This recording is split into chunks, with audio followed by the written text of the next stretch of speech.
perseverar en la oración. Y ese es el tema que vamos a tocar en esta mañana, perseverar en la oración. Y yo quiero rápidamente tocar algunos puntos y quiero hablar en primer lugar de ejemplos de oración. Y es interesante porque el tema que vamos a hablar sobre la oración puede ser muy variada. Podríamos analizar modelos de oración, pero ¿qué nos queremos dedicar? En un aspecto de la oración que necesitamos hacerlo. Continua oración, o sea, que podamos vivir en una actitud así. Yo el otro día, escuchando un estudio del pastor Adrian Rogers, él decía, hermano, no crean que yo decía en el estudio, tengo la constancia de la oración y cuando dice orar sin cesar, paso en oración, no crean, me cuesta mucho, ¿ya? No me levanto a las 2 o 3 de la mañana, decía necesariamente para estar orando, no llego hasta ese punto. Pero sí oro, ¿ya? Y estoy en una actitud de velar en oración en el sentido que si hay una necesidad o hay algo, allí mis ojos se cierran para orar. Y la verdad es que muchas veces nosotros quizás conocemos a personas que tienen un hábito y una constancia en la oración permanente, pero no es eso signo de que estamos orando como Dios quiere que lo hagamos o como Él espera que lo hagamos. Y quisiera invitarle a analizar ejemplos y vamos a ver ahora tres pasajes en realidad en el estudio, pero 2 ahora en este punto. Fíjense conmigo allí, vamos a hablar de una historia, la historia del amigo en Lucas capítulo 11, versículos 5 al 9.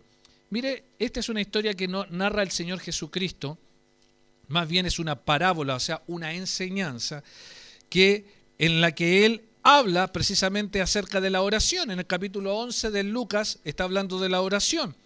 Les enseña y les da el modelo de la oración.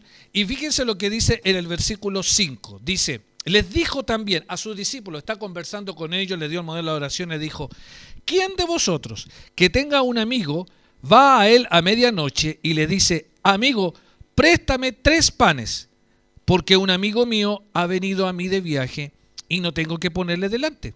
Y aquel, respondiendo desde adentro, le dice, no me molestes, la puerta ya está cerrada y mis niños están conmigo en cama, no puedo levantarme y dártelos. Os digo que aunque no se levante a dárselos por ser su amigo, sin embargo por su importunidad se levantará y le dará todo lo que necesita. Fíjese que en esta parábola del amigo, el Señor Jesucristo está diciendo a sus discípulos, mira, quiero darles una enseñanza y un aspecto práctico de cómo debe ser la oración continua. Y lo que en primer lugar ve es en esta parábola, cuando habla de parábola, lo que quiere hacer Dios, lo que quiere el Señor Jesucristo con sus discípulos es enseñarle algo en el sentido contrario a la ilustración que se está dando. ¿Cómo eso? ¿Ya? Parábola quiere decir poner una cosa al lado de otra y compararla. No necesariamente estamos hablando que cada personaje representa a uno, sino que la situación el Señor la quiere poner aquí como un aspecto que quiere resaltar más bien lo contrario al ejemplo que se da. Lo vamos a ver en el desarrollo. Aquí la lección se deduce no de semejanza en cuanto a los personajes, sino de contraste. ¿Por qué?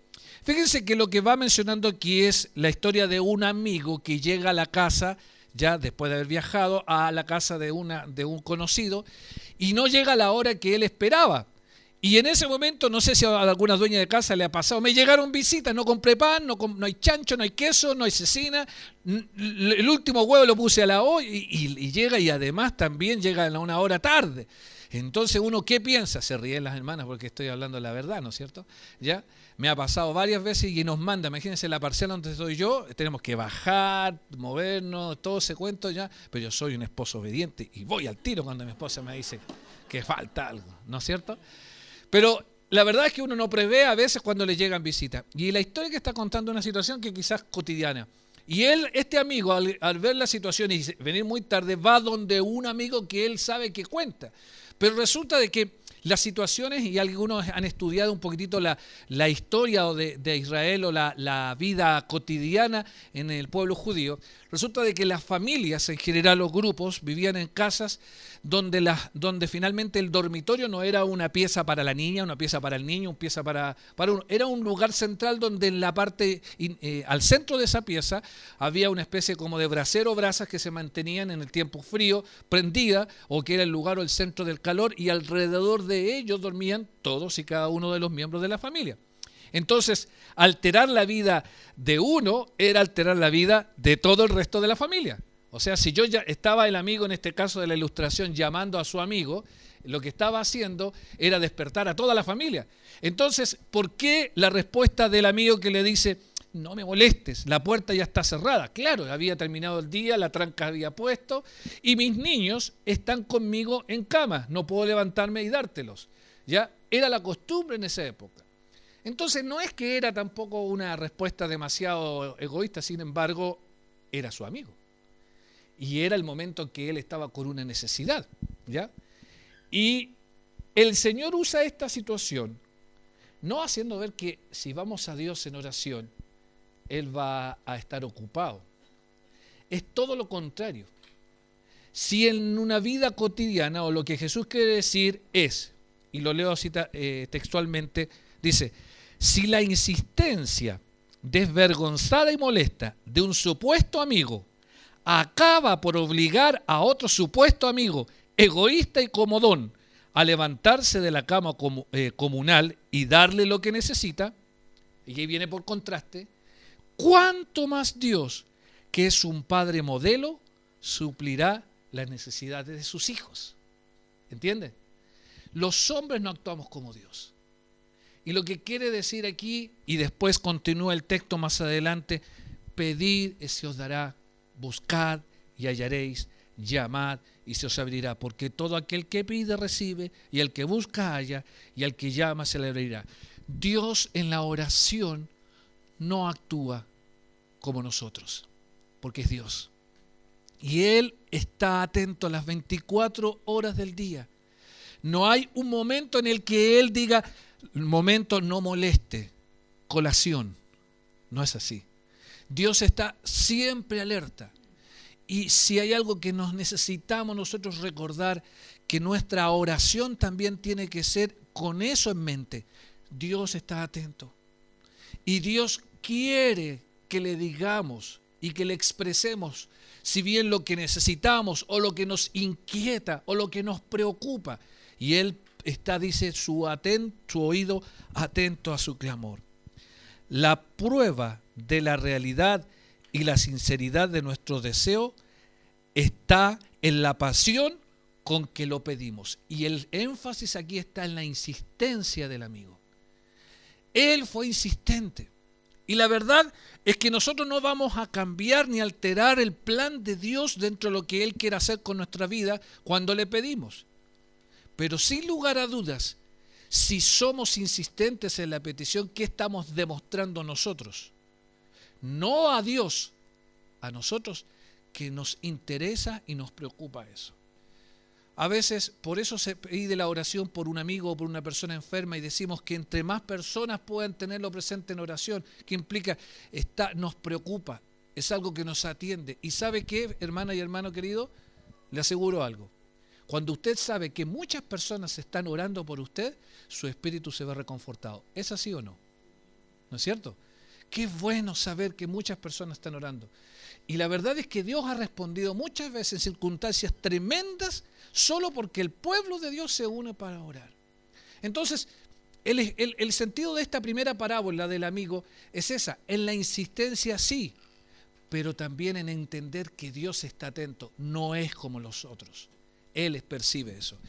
El segundo ejemplo está en Lucas, en el capítulo 18, verso 1 al 8. Lucas 18, verso 1 al 8. Marquito, Ravelo, haz por favor la lectura para que podamos escucharla. ¿Qué dice? También le refirió Jesús una parábola sobre la necesidad de orar siempre y no desmayar, diciendo, había en una ciudad un juez que ni temía a Dios ni respetaba a hombre. Había también en aquella ciudad una viuda, la cual venía a él diciendo, hazme justicia de mi adversario. Y él no quiso por algún tiempo, pero después de esto dijo dentro de sí, temo a Dios ni tengo respeto a hombres, sin embargo, porque esta viuda me es molesta, le daré justicia, no sea que viniendo de continuo me agote la paciencia. Y dijo el Señor, oíd lo que dijo el juez injusto. ¿Y acaso Dios no hará justicia a sus escogidos que claman a él día y noche?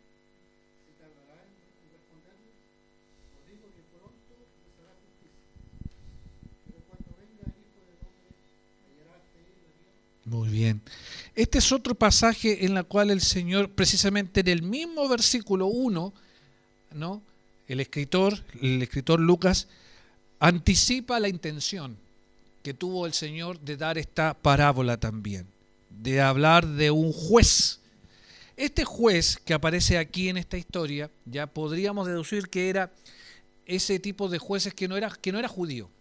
Ustedes recordarán que el pueblo, los judíos, ¿no? Los israelitas, tenían como costumbre definir sus situaciones o dirimir sus situaciones de conflicto ante no solo un juez, sino un grupo de jueces que normalmente estaban a la puerta de la ciudad y que a partir de ahí ellos juzgaban cada una de las situaciones. Ahora aquí se habla de uno solo y se habla que no era un juez muy ecuánime o muy justo por sus características, ¿ya? Dice que él principalmente, y no podía ser por eso judío, dice que ni temía a Dios ni respetaba a hombre. Vaya qué buen juez. ¿No le parece conocido? La época en que nosotros vivimos también es así. La justicia humana no toma en cuenta a Dios. Y a veces sin quererlo y sin reconocerlo, utiliza los métodos divinos para poder hacerlo. Pero desconoce. Y este juez tenía esta triste reputación. Sin embargo, pese a la característica que tenía este juez, ya que que se podría decir que era puesto quizás si era real la historia que el Señor estaba contando, y no podría dudar de ello, que se refería a aquellos jueces que ponía el imperio o el mismo Herodes para poder dirimir situaciones entre los judíos. Entonces no eran personas que necesariamente eran parte de la cultura israelita. Pues bien, esta viuda que aparece allí representaba a quienes eran marginados y que no tenían ninguna posibilidad de justicia. Y ella, según lo que dice, estaba necesitando que se le hiciera justicia, ¿ya? ¿Y qué es lo que dice el verso 4? No quiso por algún tiempo, pero después pensó en sí mismo: aunque ni temo a Dios, ni tengo respeto a hombres, sin embargo, porque esta viuda me es molesta, le haré justicia, no sea que viniendo de continuo me agote la paciencia. ¿Saben que hay una versión de la Biblia muy interesante que esa expresión me agote la paciencia, la traduce, y es curioso, dice, por ponerme morados los ojos? O sea, si no es por las buenas, me la va a hacer por las malas. Entonces este juez como que era medio temeroso, parece que esta viuda era una viudita con una buena fortaleza, pero era interesante la expresión original. O sea, a veces es tal la insistencia, y ese es el punto en que quiere destacar el Señor en esta ilustración, en esta parábola. Era tal la insistencia que llegó incluso a cambiar la manera de pensar de ese juez. Perseverar en eso, ¿ya? Es la idea precisamente de cambiar. Ahora, es interesante que Jesús está diciendo aquí algo interesante. Miren, si al fin y al cabo se puede hacer que un juez capaz e injusto le haga justicia a una viuda por cansancio, ¿cuánto más Dios, que es un padre amante, le dará a sus hijos lo que necesitan? Si de manera humana, una vez más, se puede lograr algunos resultados, la idea es que nuestra herramienta poderosa, la oración, debe ser acompañada de la persistencia, de estar convencido de que lo que yo quiero y lo que creo es lo correcto. Pero fíjese algo interesante, le quiero mencionar de esta siguiente forma: no nos cansaremos nunca de orar y nunca nos faltará la fe si, una vez que le hemos hecho a Dios nuestras oraciones y peticiones, añadimos la perfecta oración: hágase tu voluntad. ¿Entienden? nosotros podemos saber que sí Dios va a responder cuando nuestra petición está en sintonía con lo que Dios quiere. Si muchas veces nosotros no obtenemos, y dice Santiago, dice que ardéis y matáis, pedís y no recibís, porque pedís mal, porque pedís para vuestros deleites y para vuestros deseos. Y a veces nuestra oración y nuestra petición no guarda relación con la voluntad de Dios. Si no estoy de acuerdo con lo que Dios quiere revelado en su palabra, entonces ni siquiera orar. Si yo persisto e insisto en la oración, ¿sabe qué? Es como el niño caprichoso que va al supermercado, de repente ve ese juguetito y dice, lo quiero, lo quiero, lo quiero. Hoy día yo creo que muchos papás van a estar así, yo quiero ese. Y como el día del niño, tome para allá, tome para acá, tome para acá, ¿no? Y ese niño caprichoso, por cansancio, finalmente obtiene lo que tiene. ¿Sabe que a veces Dios nos puede dar lo que nosotros le estamos pidiendo? Y no porque lo cansemos, no. Dios es paciente eterno. Sabe muchas veces para decirnos, bueno, ahí lo tienes, pero tú asume las consecuencias. Sabe que muchas veces la peor disciplina, yo lo he dicho del púlpito también, la peor disciplina de Dios para nuestra vida es darnos muchas veces lo que nosotros queremos. Porque si esperáramos a lo que sí Dios quiere para nuestra vida, siempre es lo mejor. Siempre lo que Dios nos da en su tiempo y en sus condiciones es mejor que lo que nosotros a veces queremos. Nosotros podemos querer una profesión para nuestros hijos. ¿Es malo eso? No es malo. Podemos querer que se desarrollen profesionalmente, que incluso tengan independencia económica, y esa es nuestra meta, nuestra visión. Le pregunto algo. ¿Qué les sirve tener un hijo médico, abogado, ingeniero, apartado del Señor? Es algo que a mí me duele mucho en el corazón y lo quiero decir mucha franqueza. A veces no puedo entender. Entiendo a padres no cristianos, pero no puedo entender a padres cristianos. Y nadie está diciendo que no pueda ser un profesional y que sirva al Señor. Y amén, porque hay montones. Y entre ustedes hay hombres profesionales que aman sinceramente al Señor. Y gracias por sus vidas. Pero cuando formamos a nuestros hijos, ¿es nuestra prioridad que amen intensamente al Señor? Ahora, si ellos después a una edad deciden de manera propia, independiente, darle la espalda a Dios, esa es otra cosa. Pero si yo en la etapa de formación no fue para mí prioritario darle los valores, entonces, ahora eso es mi oración por mis hijos, es continua mi oración para que el Señor haga su voluntad en sus vidas y que ellos sean lo que Él quiere que sean. Ayer hablábamos nosotros, veíamos en el auto conversando de ese versículo, instruye al niño en su camino. Y ese versículo habla de instruir o de dar formación o principios en las tendencias que el hijo va mostrando dentro del camino de su vida. Pero instruirle, la palabra instrucción es darle herramientas, ejercitarlo, entrenarlo para, y no dejarlo hacer lo que él quiera. Ese es su camino, no es el camino de Dios. Es un error ese versículo muchas veces como se interpreta.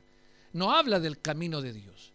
Habla de la aptitud, de las condiciones que nuestros hijos van mostrando. Quizás es un muchacho que le encanta las artes, le encanta el deporte, le puede encantar el trabajo.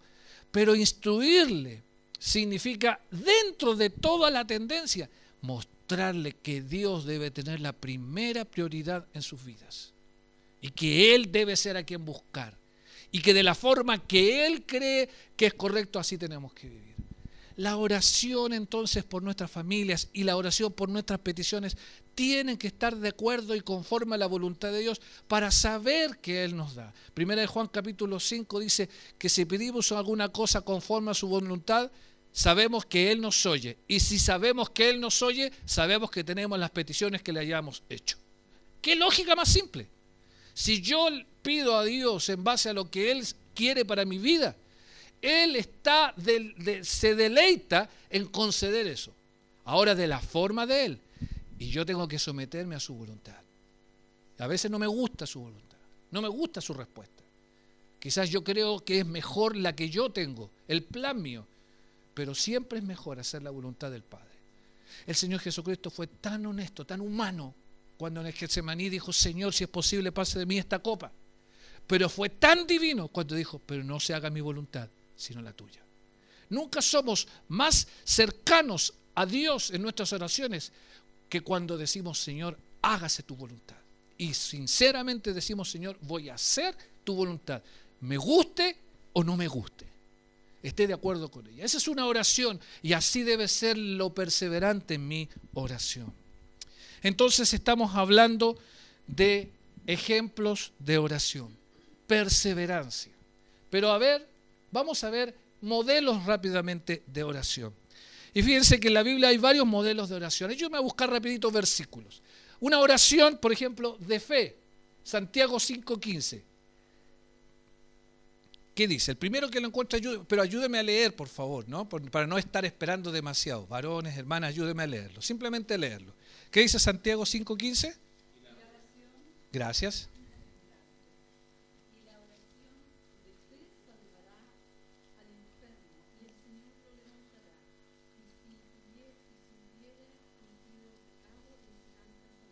Gracias. Ahí habla de una oración de fe, una oración que deposita su confianza en el plan que Dios tiene. El que cree que Dios puede obrar, ahora no necesariamente lo que nosotros estamos pidiendo es lo que Dios quiere, pero le estamos expresando cuando tenemos a una persona que está necesitando algo o nosotros estamos necesitando algo, decimos, Señor, confiamos en que tú puedes hacerlo, pero también decimos, Señor, hazlo de la manera que tú quieres hacerlo. Eso es distinto, ¿ya? Y nos sometemos a tu voluntad. Oración de fe. La segunda, oración corporativa. Hechos 1:14 es la que se hace como un grupo, en la que todos juntos se hace. ¿Qué dice Hechos 1:14? ¿Me ayudan a leer? El primero que lo encuentra lo lee. Todos estos perseveraban unánimes en oración y ruego con las mujeres y con María la Madre de Jesús y con sus hermanos. Muy bien, esa es la antesala, gracias, de lo que va a ser después Pentecostés, cuando recibe precisamente todo ese grupo de creyentes, pero dice que todos estaban juntos y la disciplina que hacían juntos no era la conversar, contarse todas las cosas, sino que orar juntos. ¿Y sabe qué bueno es que oremos juntos? Qué bueno es que nos juntemos. Hay una reunión de oración el día jueves y en la medida de las posibilidades, muchos hermanos hacen un esfuerzo por estar. Y quisiéramos a veces nosotros poder estar, a veces otros no pueden, pero hay muchos que sí pueden y que podrían estar, sobre todo los que viven más cerca, y disponer ese tiempo. Y como cuerpo, poner delante del Señor nuestras oraciones. Y como iglesia nos une, sentarnos juntos y orar. Y era una disciplina, y ese es un tipo de oración. Otro tipo de oración, de petición o súplica, Filipenses 4:6, ¿qué dice? Conocida, muy conocida versículo. Filipenses 4:6. Dice, Por nada estéis afanosos, sino sean conocidas vuestras peticiones delante de Dios en toda oración y ruego con acción de gracias. gracias. En toda oración, petición o ruego o súplica, es decir, una oración que va más allá de solo una expresión de labios, es lo que hay en el corazón. ¿Se recuerdan a Ana cuando estaba allí pidiendo por un hijo? Y el profeta, el sacerdote lo miraba y creía que estaba embriagada, porque estaba entregada a una súplica, era una petición del alma, que muchas veces nos lleva a orar o incluso a veces a gemir en nuestro corazón. Esa es una petición y una súplica, y Dios ve eso, y esa es una oración que debiera ser constante también en nosotros. ¿Qué otro tipo de oración? Acción de gracias. El mismo Filipenses 4:6 que acababa de leer dice, con acción de gracias. No solo pedir, sino decir, gracias Señor, gracias Señor. Siempre me recuerdo haber escuchado de pequeño esa ilustración que decía que el Señor mandó a un ángel con 2 canastitas a recoger todas las oraciones, las peticiones y la gratitud. Y cuando regresa, la canastita, adivinen cuál era la que iba más llena. Sí, porque realmente, pocas veces damos cuenta. ¿Sabe que dar gracias es hacer una evaluación de cómo Dios actúa? Las empresas que realmente prosperan son aquellas que dentro de sus proyectos toman un buen tiempo para evaluar cómo han logrado y cuáles fueron los resultados. Porque en base a eso saben que van por un buen camino, o porque tienen que cambiar la estrategia, o porque tienen que mejorar el lugar, o definitivamente es un mal proyecto. ¿Sabe? Cuando nosotros decimos gracias al Señor, nos damos cuenta cómo Dios procedió. y marcamos un antecedente respecto a eso. Y si después, a los años siguientes, tenemos que orar, muchas veces eso que ya oramos nos resulta en una base fundamental para decir, si el Señor respondió en ese momento, ¿cómo no lo va a hacer ahora? Entonces decimos, gracias Señor, porque fuiste fiel, fuiste capaz de hacer eso sin que yo lo esperaba y aún más allá. Gracias Señor. Y sabe, cuando a alguien le da gracias a uno, da gusto seguir haciendo las cosas, ¿no es cierto? ¿No es cierto, mamá? Cuando ustedes preparan esa rica comida y se sienta y usted ve cómo comen y después cuando termina, pescaron, se levantaron todos, la dejaron con todos los platos, como va a pasar hoy día domingo probablemente, y usted los lava allí y nadie dice nada y usted dice, ¿para qué me maté? 2 horas, toda una mañana y en media hora nos comemos todo. Eso yo desde niño que lo vengo escuchando. Pero la mamá o la dueña de casa cambia su rostro cuando el esposo, la mamá simplemente le dice, qué rica te quedó, pasadita de sal, pero está rica. Le faltó algo. Y simplemente le dijiste, gracias, gracias. ¿Sabe eso? Iluminó el rostro y dice, valió la pena el esfuerzo. Siempre la gratitud refleja y representa en nuestro corazón algo más. Son acciones de gracias. Adoración, consagración. Adoración es cuando reconocemos a Dios. Muchas ocasiones, como por ejemplo la dedicación del templo, Salomón, decían quién era el gran Dios. David mismo antes, cuando lleva las batallas, él se postraba delante del Señor y decía, no fui yo quien lo hice, Señor, fuiste tú. Y es tu persona la que tiene reconocimiento. Tú eres el Dios poderoso, el jefe de los ejércitos, el gigante que va delante de nosotros. Toda la gloria es para ti. Efesios dice que nosotros somos para alabanza de la gloria de su gracia. Que diga nuestra vida que Dios es Dios. Que la gente pueda saber por nuestro ser y por nuestro hacer que el Dios a quien servimos es verdadero, que no es una invención, que no es una teoría, que no es ficción, es real. Y eso hace brillar, adorar es hacer dorado, a brillar, resplandecer a la persona de Dios. Que la gente pueda amar más a Dios porque ve en nosotros ese amor hacia Él. Impacta, toca corazones. Pero también consagración. ¿Qué dice Mateo 26, 39? Por favor, Mateo 26, 39.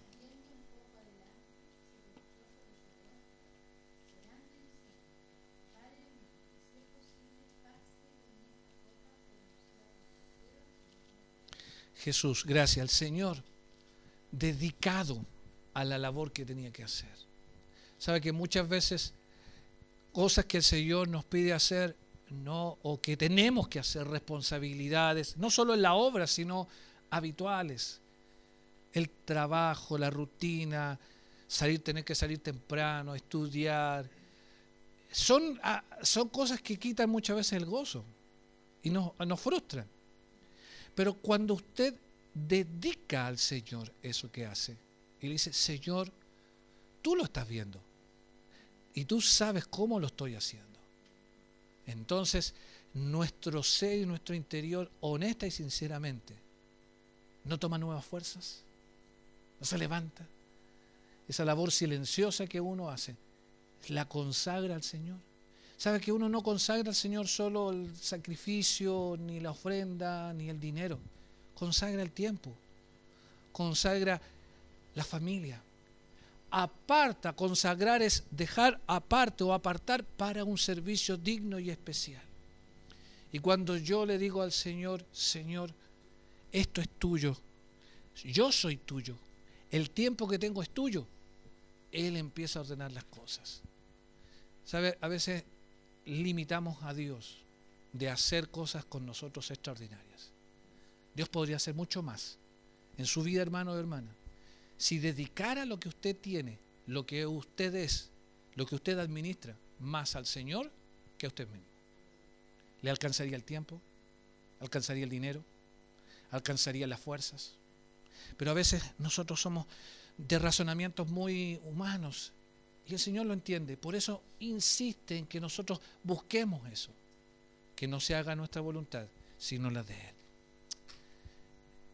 Y la última intercesión, ahí en el capítulo 17 de Juan no lo vamos a buscar, el Señor hace toda una oración y ora a favor de, y ese es un principio importante, cuando uno ora a favor de, cuando ora por amor a otros, cuando nuestra oración no solo se centra en nosotros mismos, en decir, yo, Señor, ayúdame, bendíceme, esas son las oraciones ovejas. ¿Usted ha escuchado esa, la oración oveja? Bendíceme, ayúdame, socórreme, esas son las oraciones ovejas.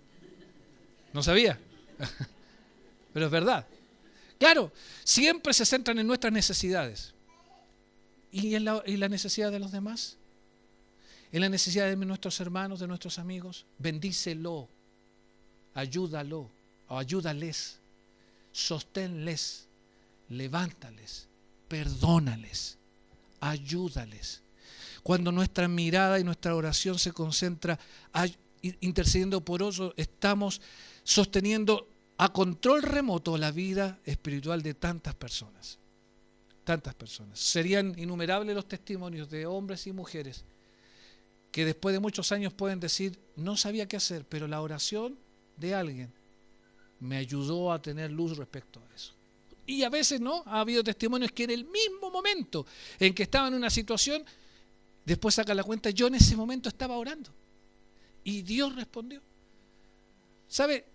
No es que Dios juegue con quién más, a ver, este tiene más oraciones, a este le voy a contestar, no. Dios sabe. Y en la oración se unen espíritus, el espíritu suyo con el espíritu de la persona, para poder estar en la misma sintonía. Y cuando Dios ve que eso se da, Él se deleita en responder, porque ve hijos sinceros. Es un tema difícil para mí, la oración, lo confieso. Y cuando lo estaba preparando decía, Señor, golpéame fuerte, porque realmente nunca llegamos a dimensionar el poder de la oración, pero también la necesidad de la oración y de una oración continua y perseverante.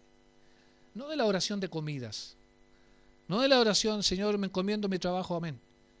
No la oración instantánea, necesariamente a veces sí hay que hacer así. Pero cuando tenemos tiempo, oremos. Finalmente, otro tipo de oración es la oración imprecatoria. Salmo 7, fíjese lo que dice el Salmo 7. Hay muchos más salmos, pero ¿de qué se refiere con una oración imprecatoria? La palabra imprecatoria quiere decir de venganza por la acción de los enemigos. El Salmo 7 es uno de esos tantos en donde David se siente perseguido, acorralado. Recuerden que él tuvo que huir de Saúl muchas veces. Y fíjense, sálvame, dice verso 1, Jehová Dios mío, en ti he confiado, sálvame de todos los que me persiguen y líbreme. Y después va diciendo, no sea que desgarren mi alma cual león y me destrocen sin que haya quien me libre. Entonces después lo que él va diciendo en versículo 6, levántate, oh Jehová, en tu ira, álzate en contra de la furia de mis angustiadores y despierta en favor mío el juicio que mandaste. ¿Ya? Verso 9, fenezca ahora la maldad de los inicuos, mas establece tú el justo, porque el Dios justo prueba la mente y el corazón. ¿Ya? Y él y varios otros salmos más hablan de la necesidad de justicia, de poder poner en las manos de Dios.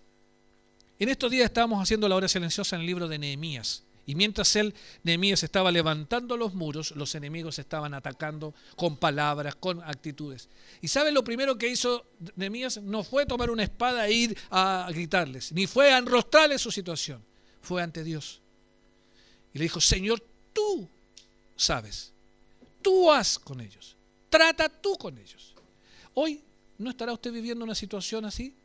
Hay gente que está tratándole quizás que se ha convertido prácticamente en un enemigo suyo o enemiga suya y de pronto usted no sabe ya qué hacer.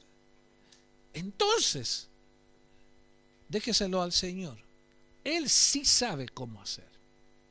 Y a veces nosotros decimos, pero no, es así. Y Dios sabe poner la paz en mi corazón y sabe actuar con justicia. A su tiempo es. De hecho, el mismo Señor escribe y dice, mía es la venganza, yo pagaré, dice el Señor. Y ese versículo que se puede aplicar, horrenda cosa es caer en manos de un Dios vivo. Y a veces nosotros quisiéramos, como los discípulos que le dijeron al Señor, Señor, ¿quieres que oremos por fuego del cielo y que baje? El Señor podía haber dicho, sí, oren. Podría haberlo dicho, sí. El Señor dijo, no saben lo que piden. Y no es la justicia de nuestra mano la que va a hacer lo correcto, es la justicia de Dios. Y cuando Dios interviene, modifica corazones, cambia conductas, trabaja en el carácter. Y le quiero decir algo. A veces nosotros quisiéramos que desapareciese ese problema o esa persona que produce en nosotros tal angustia, tal rabia, tal molestia. Pero le quiero decir algo. Puede ser el instrumento de Dios para hacerme estar más cerca del Señor, para hacerme ver que quizás yo necesito aferrarme más a Él, que estoy pidiendo algo que no es de acuerdo a su voluntad. Es el aguijón que a veces tiene. El salmista en el Salmo 66 dice que hiciste pasar hombres sobre mi cabeza, dice ese salmo. Y siempre me impresionó eso. ¿Y sabes lo que yo pensaba? Es que muchas veces nos desvelamos pasando nombres en nuestra cabeza. Este otro, me hizo esto, me hizo otro, y no podemos tener paz y tranquilidad. Pero dice que el Señor, pese a eso, nos saca, dice, a las alturas y nos hace pensar de una manera diferente. Quiero terminar en esta hora con la enseñanza de la oración y quiero irme ahí a Efesios 6, 18, un versículo muy, muy interesante. Fíjense que el Efesios capítulo 6, desde el versículo 10, está hablando de la armadura del cristiano y le dice en el verso 10 el apóstol Pablo, dice, por lo demás, hermanos míos, fortaleceos en el Señor y en el poder de su fuerza. Verso 11, capítulo 6 de Efesios, vestíos de toda la armadura de Dios para que podáis estar firmes contra las acechanzas del diablo, porque no tenemos lucha contra sangre y carne, sino contra principados, contra potestades, contra los gobernadores de las tinieblas de este siglo, contra huestes espirituales de maldad en las regiones celestes. Por tanto, dice, verso 13, tomad toda la armadura de Dios para que podáis resistir en el día malo y habiendo acabado todo, estar firmes. Y empieza a describir a partir del versículo 14 cada parte de la armadura espiritual del creyente. Y finaliza en el versículo 18 con lo que hemos llamado nosotros la fuente de energía para la armadura.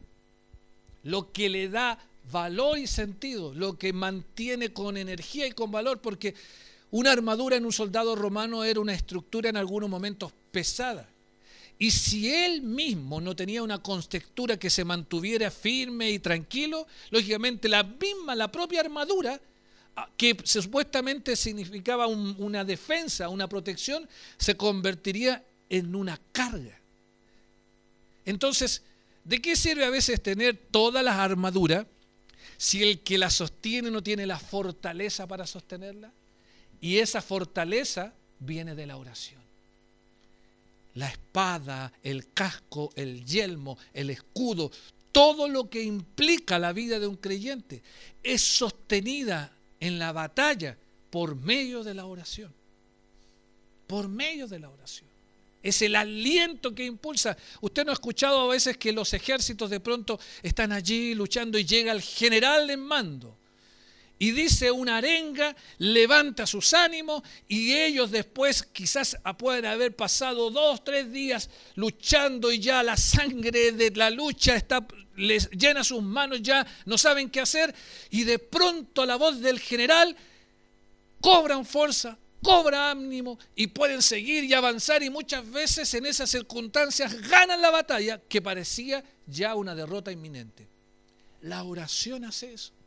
Y mire el versículo 18, que es un versículo riquísimo, muy rico en lo que dice respecto a la oración. Y yo le he llamado los todos de la oración.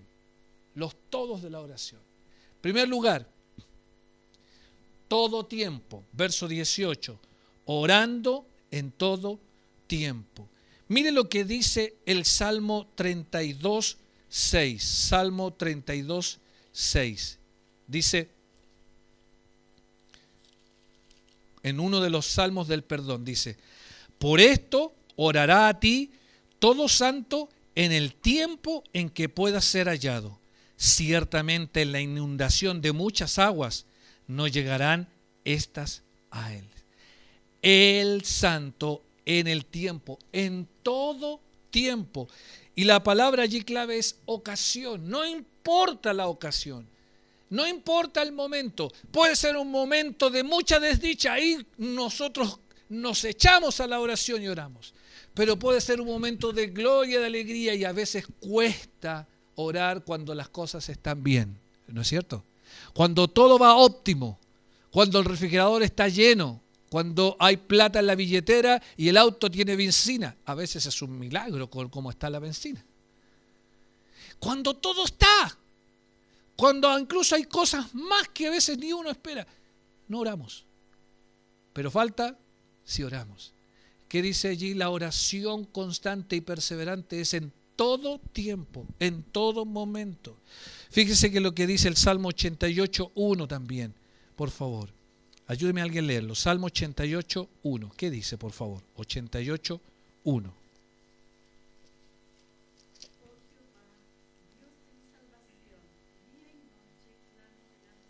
Gracias.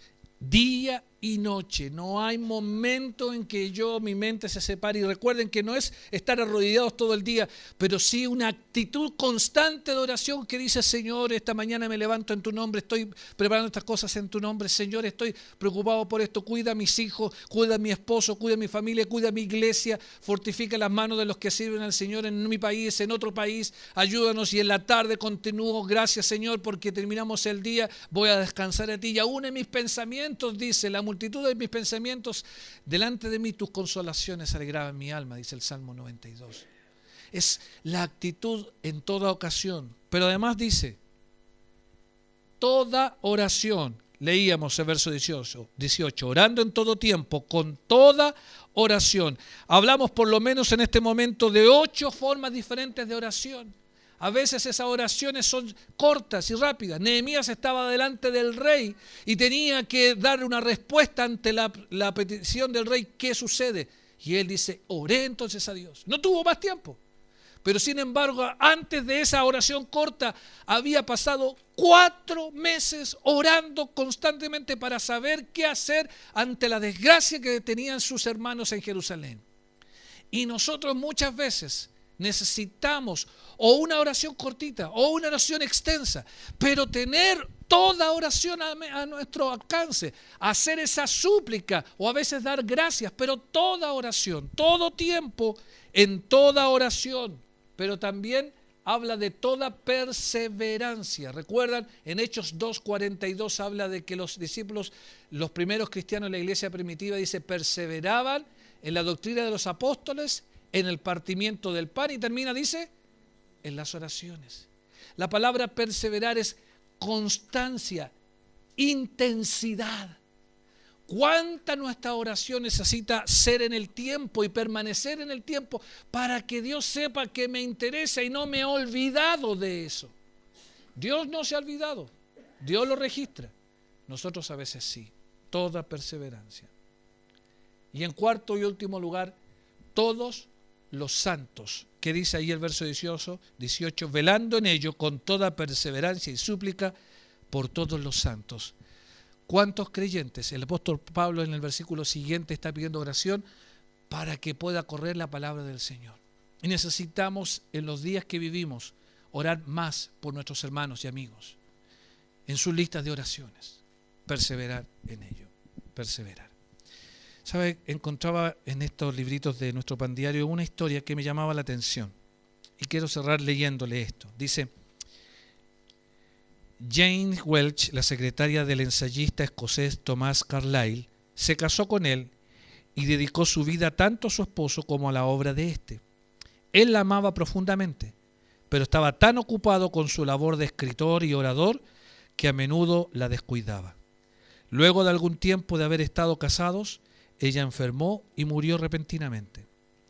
En un nuevo libro de John Ortberg leí, dice el que escribe esta historia, que después del funeral, Thomas, este hombre, fue solo a la habitación de Jane y leyó su diario. Encontró estas palabras que ella había escrito acerca de él. Ayer Él pasó una hora conmigo y fue como estar en el cielo. Le amo tanto.